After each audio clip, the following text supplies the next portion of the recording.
Hey guys, this is Floof Ranter. Um, I kind of want to call myself Floofy because fluff hair, fluff, floof, fluff. Um, I don't know what to talk about. I kind of want to talk about something that I've always been passionate about, but it's kind of a broad subject, and I think it'll take long. But one of my favorite things that I'd like to talk about is balance because everybody in the world believes in a lot of black and white. Eh, Everyone, for an example, right now it's the two-party system, Republicans versus Democrats, um, abortion, anti-abortion, uh, healthcare and no healthcare, and just a lot of things fall along the lines of just it has to be this or it has to be that. I don't agree with that at all. I, if anyone follows Star Wars, there is there is actually three sides: the light side, the dark side, and the gray side. And the gray Jedi actually believes in both um, the light side and the dark side. Let me see if I can pull it up. Uh, Gray Jedi code. I don't know how to edit yet, so I wish I could put this up. But their code is there is no dark side nor a light side. There is only the force. I will do what I must to keep the balance. The balance is what keeps me together. There is no good without evil, but evil must not be allowed to flourish. There is passion, yet emotion, serenity, yet peace, chaos, yet order. I am the wielder of the flame, the protector of balance. I am the holder of the torch lighting the way. I am the keeper of the flame, soldier of balance. I am a guardian of balance. I am a great Jedi. And I kind of believe in that because what people don't understand is that when in science, in ideology, in beliefs, in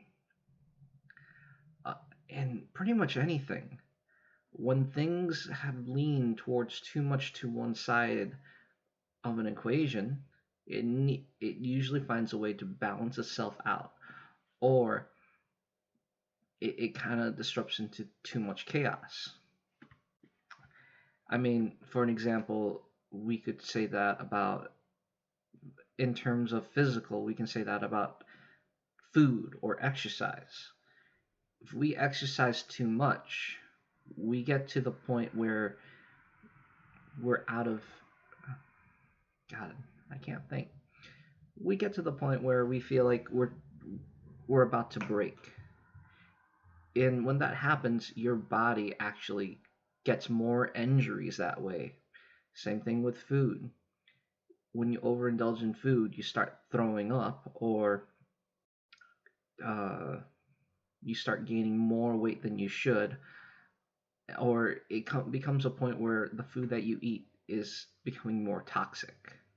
Just the way, and applies to drugs.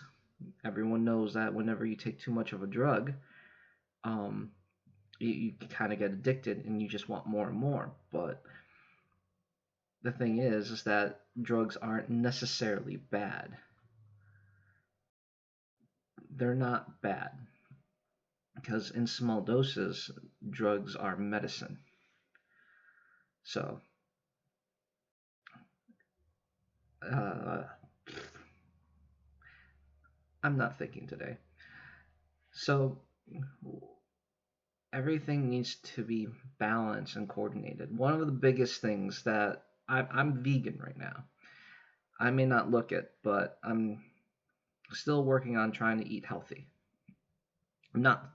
I don't eat animals. I don't uh, eat any dairy.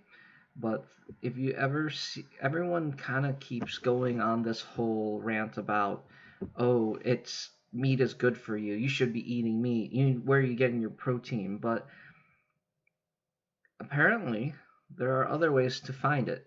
Eating meat is actually not necessary because a lot of people have said uh, that you can find the protein in other plant foods, and they're even higher than meat.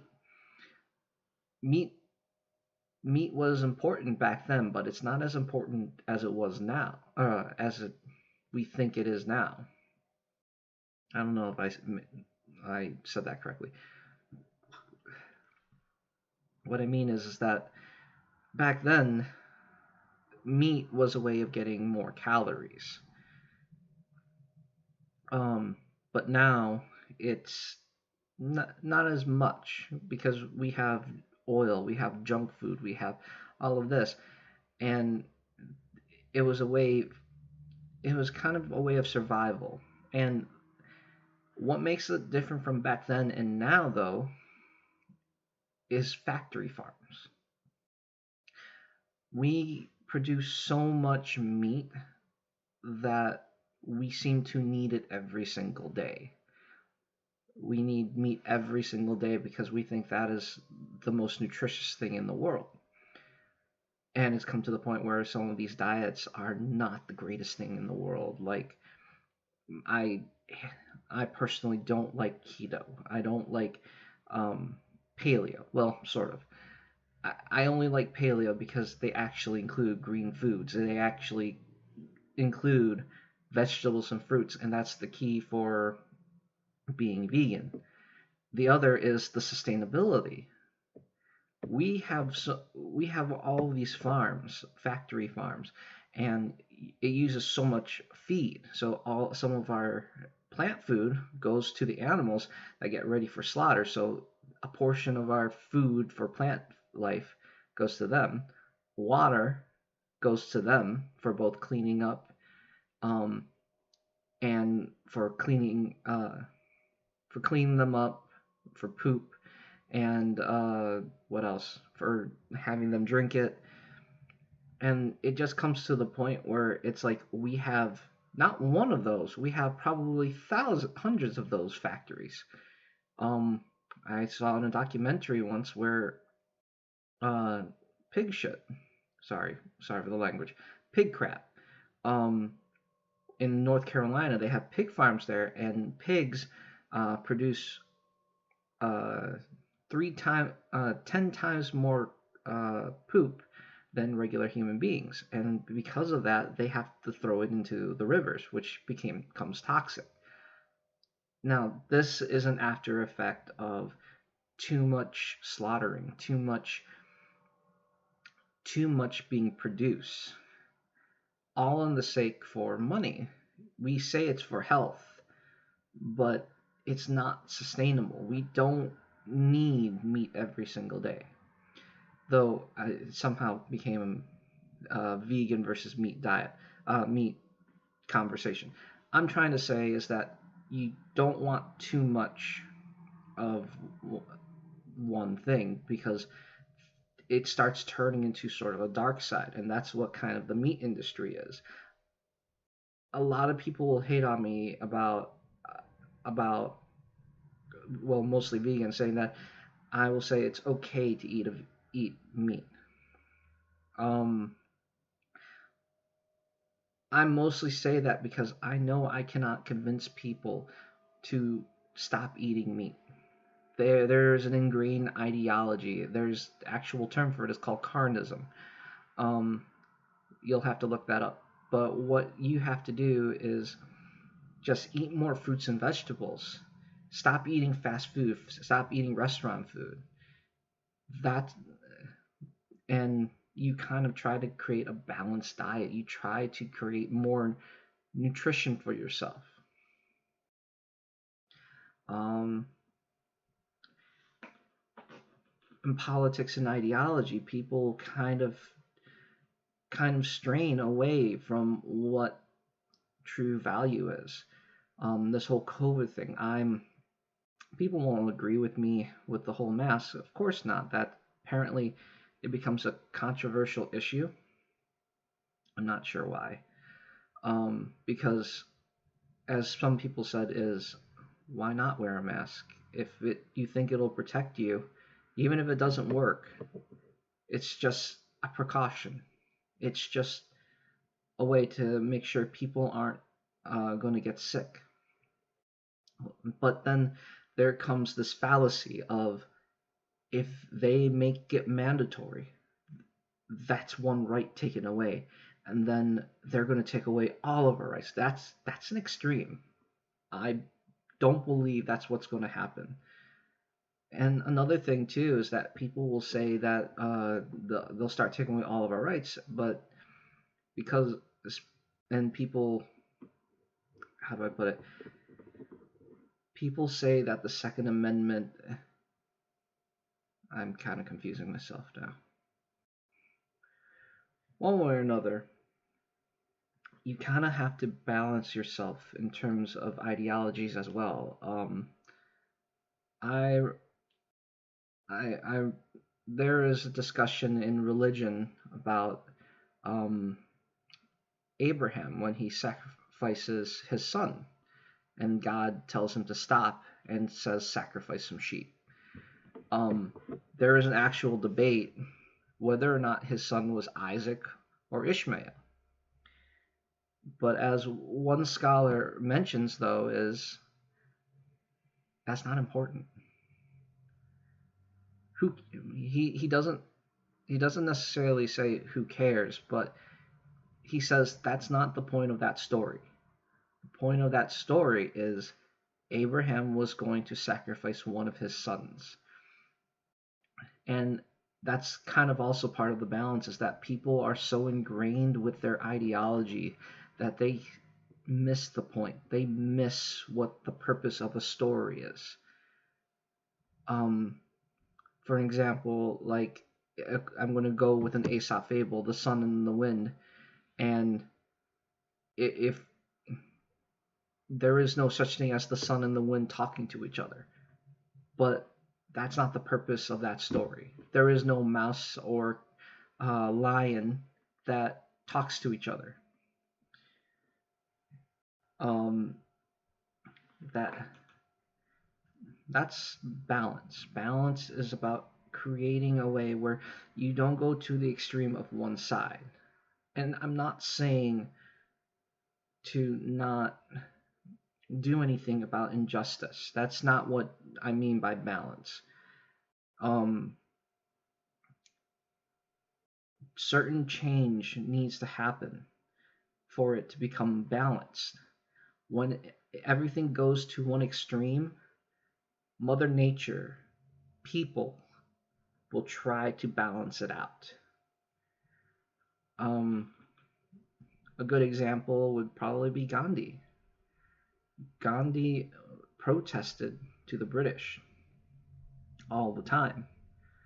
Um, and he was trying when he was trying to get his country back. What was I thinking? He he was oh, there we go.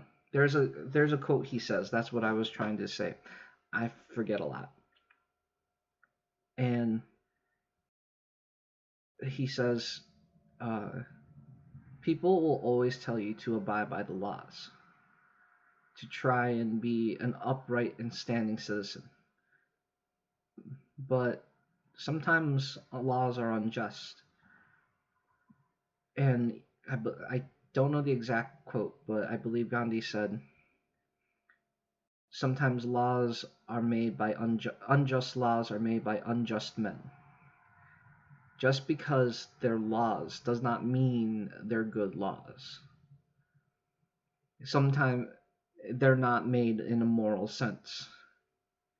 We had that here in America with the civil rights movement, the Jim Crow laws.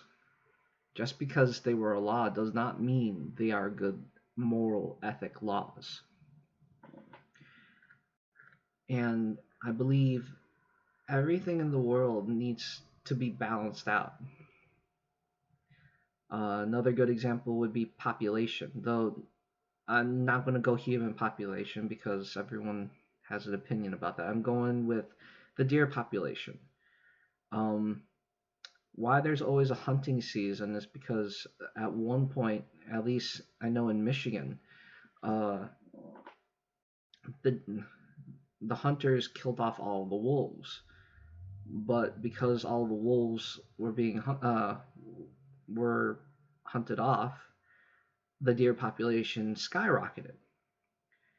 Uh, and because they skyrocketed, they actually do change the landscape of the forest, of the of everything around it, the environment around them. So what they needed to do was they actually got people to hunt deer. They gave people license to hunt deer to lower the deer population since they got rid of the carnivores. What we need in what we need in this world is balance. And without balance, we seem to go too far to the extreme. And I think that's what happened to America. America kind of tries to go too much in one direction. I mean, and I'm not saying it's not going to be hard. Everything is gradual change. But at the same time, the way people act, the way people look at things, they are so assured that they are right when that's not the true answer. That's not the best way to look at things because what we see may not always be right. Um, what they see can be wrong, and we have to put ourselves in their shoes and why. And I may talk about this in a different video, but the psychology of people is also really important. That's why mental health is important. That's why learning bravado is learning why people are so much bravado is important. Why toxic masculinity is a thing. Why toxic femininity is a thing. And yes, there are toxic women as well. Everyone has a toxicity, and it's a matter of drawing out the poison and putting us on a more level playing field. Uh, I think that's it. I mean, balance is a lot of things. And if we don't learn how to balance ourselves out, if we don't learn how to find equilibrium, we always keep falling over. We always keep being tipsy. Um, and if we don't change towards a healthy balance, we don't change. That's why so much is going on in politics is because at one point in history, if there was something that would help the country, both sides of the aisle would actually do something. They would actually try to bring it together. Both sides would vote on a bill. But at the same time, right now, it's so polarized to the point where if the Republicans introduce a bill that may help people, the Democrats will shoot down. If the Democrats bring out something to help people, the Republicans shoot it down. And I'm not going to put my political ideologies here, but I do believe that people need to learn how to do this. Even as a person, as a person who is out of balance, person who understands their own toxicity. Because if they don't understand their own toxicity, they tend to lose themselves really fast. All right. I hope you like this. Um, Whoever's watching. Bye.